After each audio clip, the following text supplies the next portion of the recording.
కూజంతం రామ రామేతి మధురం మధురాక్షరం ఆరుహ్య కవితాశాఖాం వందే వాల్మీకి కోకిలం. 80,000 మందిని తనతో సమానులైనటువంటి రాక్షస వీరులను తన కింకరులను పంపించాడు రావణుడు హనుమంతుణ్ణి నిగ్రహించడం కోసం. వీళ్ళందరూ కూడా అనేక విధములైనటువంటి మారణాయుధములను చేత్తో పట్టుకుని చాలా కాలం తర్వాత యుద్ధం చేసే అవకాశం వచ్చిందని ఉత్సాహంతో వచ్చారు. వాళ్ళందరినీ చూశాడు హనుమంతుడు. తన తోకను ఒక్కసారి నేల మీద ఠప్మని కొట్టాడు. ఆ ధ్వనికే కొంతమంది గుండెకి చచ్చారు. ఇంకా శరీరాన్ని పెంచాడు వీర హనుమంతుడు. జయ ధ్వానాలు చేశాడు.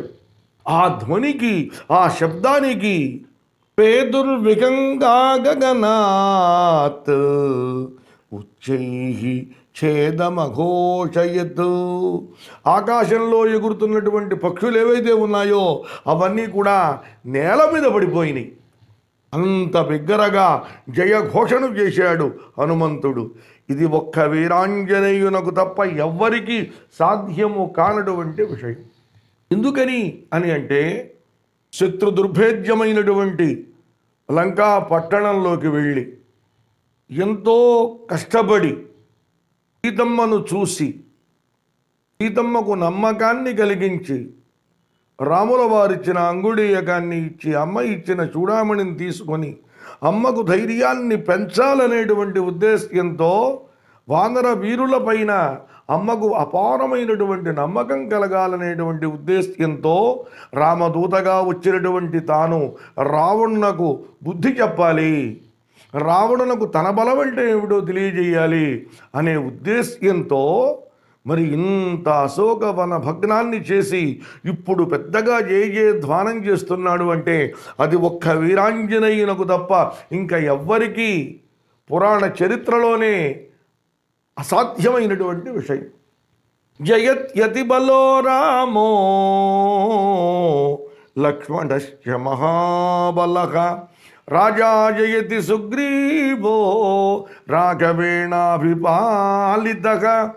దాసోహం కౌసలేంద్రస్య రామస్య క్లిష్టకర్మణః హనుమాన్ శత్రుసైన్యానాం నిహంతా మారుతాత్మజః న రావణ సహస్రం మే యుద్ధే ప్రతిబలం భవేత్ శిలాభిస్తు ప్రహరతః పాదపైశ్చ సహస్రశః అర్దయిత్వా పురీం లంకాం అభివాద్య చ మైథిలీం సమృద్ధార్థో గమిష్యామి మిషతాం సర్వరక్షసాం. రావణ జయహో రావణ జయహో అని అందరూ కూడా వందల వేల లక్షల కోట్ల మంది జయధ్వానాలు చెప్పే చోట శ్రీరామచంద్ర జయహో అని బ్రహ్మాండంగా జయధ్వానాలు చేసినటువంటి జయఘోషను చేసినటువంటి మహావీరుడు చరిత్రలో ఒక్క హనుమంతుడు మాత్రమే. ఆయన అంటున్నాడు జయతి అతిబలో రామో. 80,000 మంది వచ్చారు, మారణాయుధాలు పట్టుకుని నిలబడ్డారు, ప్రయోగించారు. అవన్నీ కూడా హనుమంతుల వారికి తగిలి కింద పడిపోయినాయి. ఇప్పుడు లేచాడు స్వామి. జయతి అతి బలో రామః. అతి బలుడైనటువంటి రామచంద్రుడు జయించాలి. లక్ష్మణశ్చ మహాబలః జయతి. మహాబలుడైనటువంటి లక్ష్మణస్వామి జయించాలి. ఏమిటి అతిబల మహాబల అంటే మహాబలుణ్ణి కూడా రక్షించగలిగిన వాణ్ణి అతిబలుడు అంటారు. అంటే రామచంద్రమూర్తిని లక్ష్మణస్వామి రక్షించడం కాదు, లక్ష్మణస్వామినే రామచంద్రుడు రక్షించగల బలము కలిగిన మహానుభావుడు. అటు రాముడు జయించాలి, ఇటు లక్ష్మణుడు జయించాలి, అటు పరమాత్మ జయించాలి, ఇటు భాగవతోత్తముడు భక్తుడు జయించాలి. అంతేకాదు తన ప్రభువు తమ అందరికీ ఆనందాన్ని కలిగించిన వాడు రాజా ప్రకృతి రంజనాత్ అంటాడు కాళిదాస మహాకవి. రాజా జయతి సుగ్రీవః. తమకందరికీ ఆనందాన్ని కలిగించినటువంటి వానర రాజు సుగ్రీవుడు జయించాలి. అయితే ఈ మహానుభావుడు రాజరికాన్ని ఎలా పొందాడు? రాఘవేణ అభిపాలితక, రాముని చేత రక్షించబడి రాజరికాన్ని పొందాడు. అంటే రాముడా సుగ్రీవుడా బలంలో? సుగ్రీవుడి కన్నా రాముడే. ఎటు చూసినా రాముడే బలవంతుడు. సుగ్రీవుణ్ణి రాజును చేసినవాడు రాముడే, లక్ష్మణస్వామిని రక్షించగలిగినవాడు రాముడే. కాబట్టి ఈ ముగ్గురు కూడా ఎంతటి మహావీరులు అని అంటే చాలా గొప్ప వీరులు. అయితే వారి ముగ్గురులో కూడా లక్ష్మణ సుగ్రీవుల్ని రక్షించగలిగినటువంటి మహానుభావుడు ఒక్క రామచంద్ర భగవానుడు. ఆయనకు మించిన వీరుడు లేడు. కాబట్టి రాముడు జయించాలి, లక్ష్మణుడు జయించాలి, మా ప్రభువు సుగ్రీవుడు జయించాలి. పెద్దగా అరుస్తున్నాడు. వీళ్ళందరికీ సందేహం కలిగింది. ఎవడవురా నీవు అన్నారండి. ఎవడనా? నేనా? దాసోహం కోసలేంద్రస్య, అహం దాసః, నేను దాసుణ్ణి. నేను అనేది అహంకారం, కానీ దాసోహం అనేది అహంకారం కాదు. నేను దాసుణ్ణి. ఎవరికో తెలుసా? కోసలేంద్రస్య రామస్య అక్లిష్టకర్మణగా. ఎంత గొప్ప ఘనకార్యములైనా సునాయాసంగా చేయగలిగిన దిట్ట మా రామచంద్ర ప్రభువు. ఆ మహానుభావుడికి దాసుణ్ణి. పేరా హనుమాన్, నా పేరు హనుమంతుడు. నాకున్నటువంటి అర్హత ఒక్కటే, శత్రు సైన్యానాం నిహంత, మారుతాత్మజ, వాయుదేవుని అంశతో పుట్టినవాణ్ణి. శత్రు సైనికుల పాలిట యమధర్మరాజుని నేను. ఓ అలాగా వానరవీరా, మమ్మల్ని చంపగలవేమో, వెళ్ళి రావణుల వారికి చెబుతాం. మా రావణుల వారు రాక్షసరాజు మహానుభావుడు గొప్పవాడు, చెప్పుకోండి పోండి. మీ ఒక్క రావణుడే కాదు, నరావణ సహస్రం మే యుద్ధే ప్రతిబలం భవేత్. ఈ ప్రభువు లాంటి రావణులు 1000 మంది వచ్చినా కూడా నన్నేమీ చేయలేరు. నాకు అసలు ప్రతిబలమే కాదు. వాళ్ళు ఏం చేస్తానో తెలుసా? శిలాభిస్తు ప్రహరత, సిద్ధంగా పెట్టుకున్న రాళ్లతో కొడతాను. ఇప్పటికే పకలించి పెట్టా మహావృక్షాలని, వాటితో కొడతాను. పాదపైశ్చ సహస్రశః, అంతటితో ఆగను. రాక్షస వీరులారా, అర్ధయిత్వా పురీం లంకాం, అర్ధయిత్వా పురీం లంకాం, ఈ లంకాపట్టణం మొత్తాన్ని కూడా వదిలిపెట్టను, నాశనం చేస్తాను, మర్దించి పారేస్తాను. అంతటితో ఆగుతాననుకున్నారా? మీకు తెలియకుండా దొంగలాగా చాటుమాటుగా వచ్చాడు అనేటువంటి భావన మీకు రాకుండా, అటువంటి మాట మీరు మాట్లాడకుండా మిమ్మల్ని అందరినీ సంహరించి మీ లంకాపట్టణాన్ని నుగ్గు చేసి మళ్ళీ తిరిగి అభివాద్య చ మైథిలీం, మళ్ళీ సీతమ్మ దగ్గరికి వస్తాను. సీతమ్మ తల్లికి మళ్ళీ అభివాదనం చేస్తాను. సమృద్ధార్థో గమిష్యామి మిషతాం సర్వరక్షసాం, నేను ఏది చేద్దామనుకున్నానో దాన్ని పరిపూర్ణంగా చేసి మీరందరూ కూడా చూస్తూ ఉండంగా, ఏమీ చేయలేని అసహాయ స్థితిలో ఉండంగా సీతాదేవికి నమస్కారం చేసి నేను వెళ్ళిపోతాను అని ఆంజనేయ స్వామి జయఘోషలో ఇన్ని అద్భుతమైనటువంటి వాక్యాల్ని మహాధైర్యంతో పలికాడు తండ్రి. విన్నారు, చూశారు. సంధ్యామేఘమివోన్నతం, ఎలా ఉన్నాడు? సంధ్యాకాల మేఘంలాగా ఉన్నాడు హనుమంతుల వారు. ఏం చెయ్యాలి? రావణుల వారు ఆజ్ఞ ఇచ్చారు, ఆ హనుమంతుణ్ణి శిక్షించండి, ఆ వానరుణ్ణి శిక్షించండి అని. అందుకని తమ వద్ద ఉన్నటువంటి ఏ ఏ ఆయుధాలైతే ఉన్నాయో, చిత్ర విచిత్రములైన భయంకరములైన మారణాయుధాలు అన్ని వైపుల నుండి ప్రయోగించడం మొదలుపెట్టారు. చూశాడు హనుమ, అటు ఇటు చూసి ఆససాదాయ సంభీమం పరిగం తోరణాశ్రితం, తోరణమును ఆశ్రయించి ఉన్న పెద్ద పరిగ ఉంది, ఇనుప గుది లాంటిది. దాన్ని తీసుకున్నాడు. తీసుకుని సపన్నగమివాదాయ స్ఫురంతం వినతాసుతగా, ఎలాగైతే ఒక పామును తీసుకుని గరుత్మంతుల వారు ఆకాశంలోకి వెళతారో ఆ పరిగను తీసుకుని ఆకాశంలోకి ఎగిరాడు హనుమ. ఇక చేతికి అందిన వాడిని అందినట్టుగా ఆ పరిగ అనేటువంటి ఆయుధంతో సోదయామాస చంపటం మొదలుపెట్టాడు. వజ్రాయుధంతో దేవేంద్రుల వారు ఎలాగైతే రాక్షసుల్ని సంహరించాడో అలాగా ఈయన సంహరించడం మొదలుపెట్టాడు. ఎంతండి, క్షణకాలం కూడా పట్టాలా హనుమంతుల వారికి. హనుమంతుడి బలం ముందు 80,000 మంది ఎంత. వీళ్ళందరినీ కూడా సంహరించాడు. యుద్ధకాంక్షి పునర్వీరక తోరణం సముపశ్రిత. మళ్ళీ ఎప్పుడెప్పుడు యుద్ధం చేద్దామనేటువంటి పరమోత్సాహంతో తోరణం మీదకి కూర్చున్నాడు హనుమ. అయితే కొంతమంది ఉన్నారు పాపం, దండాలు పెట్టారు హనుమంతుడికి, వదిలాడు. మరి విషయం చెప్పాలిగా. అందుకని వాళ్ళందరూ కూడా రావణుల వారి దగ్గరికి వెళ్ళారు. ఏం జరిగిందిరా, మన వాళ్ళు 80,000 మంది కూడా సంహరించారా వానరుణ్ణి అన్నారు. మన వాళ్ళని ఆయనే సంహరించాడు ప్రభువు అన్నారు. వినేటప్పటికీ చాలా కోపం వచ్చింది.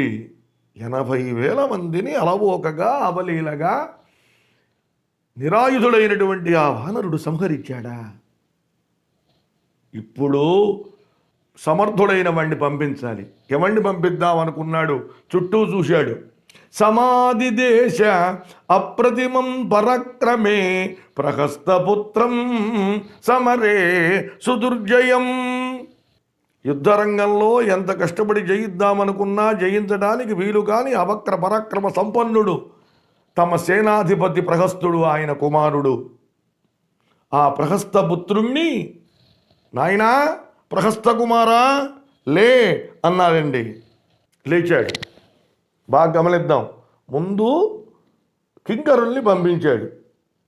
ఇప్పుడు కొంచెం గ్రేడు పెరిగింది. సైన్యాధిపతి కుమారుణ్ణి పిలిచాడు. నీవు బయలుదేరాలి అన్నాడు. ఇక్కడ కథ ఇలా ఉంది. అక్కడ ఆంజనేయ స్వామి తోరణం మీద కూర్చున్నాడు. కూర్చున్నవాడు ఏమిటి ఇంకా రాలేదు, ఆయన తట్టుకోలేకపోతున్నాడు ఆలస్యాన్ని. ఓ పని చేద్దాం, వనం భగ్నం మయా చైత్య ప్రాసాదో వినాశితగా. అశోకవనం అయితే నా చేత ధ్వంసం చేయబడింది, కానీ చైత్య ప్రసాదం ఉందే అది ఇంకా ధ్వంసం కాలేదు. దాన్ని ఎందుకు అలా ఉంచాలి, దాన్ని కూడా నాశనం చెయ్యాలి అనుకున్నాడు. ఆరు రోగ కపిశ్రేష్టో హనుమాన్ మారుతాత్మజ. ఒక్కసారి ఆ చైత్య ప్రాసాదం మీదకి వెళ్ళాడు. పర్వతాకారంతో ఉన్నటువంటి మహానుభావుడైనటువంటి హనుమంతుల వారు. ఎలా ఉన్నాడు ఆ తండ్రి అని అంటే వేరొక ఉదయభానుడులాగా ఉన్నాడు ఆ హనుమంతుల వారు. అంతేకాదు, ఆ వాయుసూనుడు, ఆ మహానుభావుడు తన యొక్క శరీరాన్ని దివ్యంగా పెంచి పెద్దగా మళ్ళీ సింహనాదం చేశాడు. ఆ చైత్య ప్రాసాదాన్ని రక్షించేటువంటి కావలి భటులు చాలామంది ఉన్నారు, 1000 మంది. వాళ్ళంతా కూడా వచ్చారు. ఇక్కడ ఈసారి కొంచెం పదం మార్చాడు హనుమ. అస్త్ర విజయతాం రామో లక్ష్మణశ్చ మహాబలగ రాజా జయతి సుగ్రీవో రాఘవేణాభిపాలితక దాసోహం కౌసలేంద్రస్య రామస్యాక్లిష్టకర్మణః హనుమాన్ శత్రుసైన్యానాం నిఘంతా మారుతాత్మజః న రావణ సహస్రం మే యుద్ధే ప్రతిబలం భవేత్ శిలాభిస్తు ప్రహరతః పాదపైశ్చ సహస్రశః అర్దయిత్వా పురీం లంకాం అభివాజ్య చ మైథిలీం సమృద్ధార్థో గమిష్యామి మిషతాం సర్వరక్షసాం. ఇంతకు ముందు దాన్ని జయమంత్రము అంటారు. జయమంత్రం అది, జయత్యతి బలో రామో. దానిని గనక పఠించినట్లయితే ఈ పని కాలేదు అనుకున్నటువంటి వాళ్ళకి వెంటనే ఆ పని అవుతుంది. హనుమంతుడు ఎంత గొప్పగా జయమంత్రాన్ని పఠించి 80,000 మంది వానరుల్ని సంహరించాడో అంత గొప్పగా మనం కూడా జయమంత్ర ప్రభావం వల్ల మనకు శత్రు సమానమైన అనేకమైన కష్టాల్ని పోగొట్టుకోగలం. అది మన పెద్దలు చెప్పినటువంటి మాట. ఎన్నో తరాలుగా ఎన్నో సంవత్సరాలుగా ఆ జయమంత్రాన్ని పఠించి కష్టముల నుండి బయటపడ్డ మహానుభావులు ఎందరో ఉన్నారు. మా నాన్నగారు ముఖ్యంగా శ్రీమాన్ కోగంటి సీతారామాచార్యుల వారు మహానుభావుడు. మల్లాది చంద్రశేఖర శాస్త్రి గారికి చాలా ఆత్మీయుడు. ఆయన ఎందరో పెద్దలకు, ఎందరెందరో మహానుభావులకు చాలా ఆత్మీయుడు. ఆయన శ్రీ రామాయణాన్ని, శ్రీమద్ భాగవతాన్ని, మహాభారతాన్ని కొన్ని సంవత్సరములు రోజు నిత్య పురాణ ప్రవచనం చేసిన మహనీయుడు. ఆయన చెప్పేవారు, ఈ మంత్రం వచ్చినప్పుడు అందరికీ కూడా ఒక పాంప్లెట్ లాగా వేయించి పంచి ఆయన అందరికీ ఉపదేశం చేసేవారు. ఆ ఉపదేశాన్ని పొందినటువంటి మహానుభావులు ఎవరైతే ఉన్నారో వాళ్ళందరూ పఠించి కష్టాల్ని పోగొట్టుకున్నారు. అంత గొప్పది కాబట్టి జగత్యతిబలో రామో అటువంటి ఆ 4 శ్లోకాలు కూడా ఒక మహామంత్రంగా ఉపాసన చేసుకుంటే చేసినటువంటి వాళ్లకు సర్వ కష్టాలు తీరిపోతాయి, అన్ని దుఃఖాలు కూడా తీరిపోతాయి. ఇక్కడ కూడా ఇది కూడా ఒక మహామంత్రమే. అయితే ఇక్కడ జయత్యతిబలో అనలేదండి. అస్త్రవిజ్జయతాం రామః, అస్త్రములు బాగా తెలుసుకున్న రాముడు జయించాలి అన్నాడు. జయతాం, జయించాలి. అస్త్రవిత్, అస్త్రములన్నీ తెలుసుకున్నవాడు. ఎవరి ద్వారా తెలుసుకున్నాడు? రామచంద్రమూర్తి అస్త్రములను. రామచంద్రమూర్తికి అస్త్రములను అనుగ్రహించినటువంటి మహానుభావుడు ఎవరు అంటే ఇక్కడ మనం తెలుసుకోవలసిన మహానుభావుడు ఒకడున్నాడు. ఆయనే విశ్వామిత్రుడు.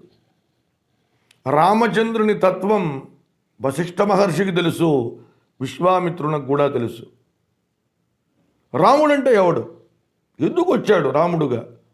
ఈయన చేయవలసినటువంటి పని ఏమిటి? ఈయన ద్వారా జరగవలసినటువంటి లోక కళ్యాణం ఏమిటి? ఇది అంతా ఆయన మహానుభావుడు మహర్షి కాబట్టి తన దివ్య దృష్టితో ఆయన చూడగలిగినట్టు శక్తి సంపన్నుడు. కాబట్టి ఆయన బాలకాండలోనే దశరథ మహారాజుల వారి దగ్గరికి వచ్చి, ఏమయ్యా దశరథ మహారాజా, నీ పెద్ద కొడుకు రాముడిని నాతో పాటు పంపించు, నేను ఆయన్ని తీసుకుని వెళతాను. నా రక్షణలో నీ రామయ్యకు దిగులు లేదు. నేను తలపెట్టినటువంటి యాగాన్ని రాక్షసులు ధ్వంసం చేస్తున్నారు. వారి బారిన పడినటువంటి యజ్ఞాన్ని రక్షించగల ధీరుడు, సూర్యుడు, వీరుడు నీ జ్యేష్ఠ కుమారుడు రాముడు అన్న వేళ పంపించను అని అంటే రాముణ్ణి దశరథుడు, నీకేం తెలుసయ్యా రాముని గొప్పతనం అని, అహం వేద్మి మహాత్మానం రామం సత్యపరాక్రమం, సత్యపరాక్రముడైనటువంటి రాముణ్ణి నేను తెలుసుకున్నాను అన్నాడు. ఎవరు సత్యపరాక్రముడు? భగవానుడు ఒక్కడే సత్యపరాక్రముడు. ఈ రాముడు ఎవరు? సాక్షాత్తుగా పరమాత్మ. అది నాకు తెలుసు, నీకు తెలియదు. అహం వేద్మి మహాత్మానం రామం సత్యపరాక్రమం, మహాత్ముడైనటువంటి రాముడిని నేను తెలుసుకున్నాను అని. నేనొక్కడనే కాదు, వశిష్ఠోపి మహాతేజాః, మహానుభావుడు మహా తేజస్సంపన్నుడు వశిష్ఠుల వారు, ఆయన తెలుసుకున్నాడు. ఏ చేమే తపసి స్థితాః, ఎవరెవరు తపస్సులో ఉన్నారో, ఎవరెవరు తపస్సునందు లగ్నమైన బుద్ధి కలిగి ఉన్నారో వారందరికీ రామతత్వం తెలుసు. రామతత్వం తెలియాలి అంటే తపస్సు చెయ్యాలి. తదేక లగ్నమైనటువంటి చిత్తవృత్తి కలిగి ఉన్నవాడికి మాత్రమే రాముని యందు చిత్తవృత్తి ఉండాలి. తదేక లగ్నమైన చిత్తవృత్తి ఉన్నవాడికి మాత్రమే రామతత్వం అర్థమవుతుంది, లేకపోతే అర్థం కాదు. ఇది విన్న తరువాత వశిష్ఠుల వారి ఆనతి మేరకు పంపించాడు దశరథ మహారాజు లక్ష్మణునితో కలిపి రాముణ్ణి. అప్పుడు మహానుభావుడైనటువంటి విశ్వామిత్రుల వారు రామచంద్రునకు అనేకమైనటువంటి అస్త్రములను ఉపదేశించాడు. ప్రయోగ ఉపసంహారాలతో ఉపదేశించాడు. అంటే ఎలా ప్రయోగించాలి, మళ్ళీ దాన్ని ఎలాగా వెనక్కి తీసుకోవాలి. ఆశ్చర్యం ఏమిటంటే ఏ అస్త్రములను ఉపదేశించాడో ఆ అస్త్రగత దేవతలు రాముల వారు పఠించంగానే మంత్రాన్ని ఎదురుగుండా వచ్చి 2 చేతులు జోడించి శిరస్సు వంచి నమస్కారం చేసి, కింకరాస్తవ రాఘవ, ఓ రాఘవ, మేము అందరం మీ కింకరులము, మమ్మల్ని ఏం చేయమంటారు అని అడిగారు. ఇది చూశాడు. అసామాన్యుడు రామచంద్ర భగవానుడు.